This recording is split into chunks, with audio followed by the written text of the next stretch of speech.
இரண்டாம் உலகப் போரில் கூட இரண்டு பக்கத்திலும் ஆயுதம் விற்று கொண்டுதான் இருந்தது. அச்சு நாடுகளுக்கும் ஆயுதம் விற்றது, நேச நாடுகளுக்கும் ஆயுதம் விற்றது.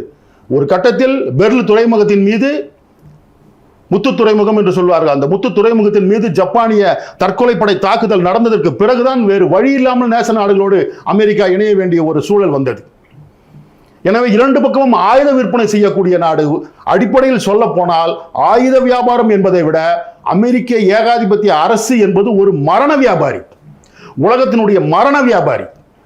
அது அந்த ஏகாதிபத்திய அரசை கண்டிக்க வேண்டும் என்பது அனைத்து ஒடுக்கப்பட்ட தேசிய இனங்கள், அனைத்து ஜனநாயக சக்திகளுடைய உரிமை, கடமை. ஆனால் என் கேள்வி என்னவென்றால், ரெண்டு கொலகாரனை பக்கத்துல நிக்க வச்சுக்கிட்டு ஒருத்தனை மட்டும் இவன் கொலகாரன் கொலகாரன் கொலகாரன் சொல்லிட்டு இருக்கிய, பக்கத்தில் நிற்கிறவன் என்ன யோகிய சிகாமணியா?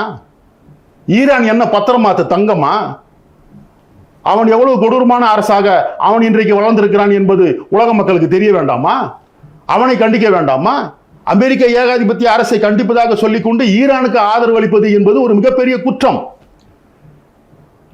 ஈரானும் ஒரு ஏகாதிபத்திய நாடுதான். ஈழ தமிழர்களை அழிப்பதற்கு கொத்து குண்டுகளை வழங்கிய நாடு ஈரான்.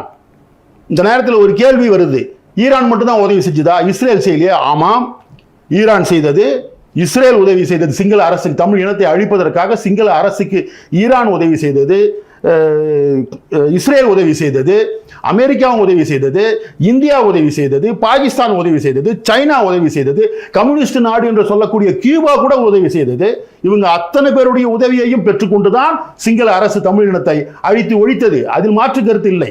ஆனால் இந்த ஈரான் நாட்டினுடைய உருவாக்கம் என்பது என்ன?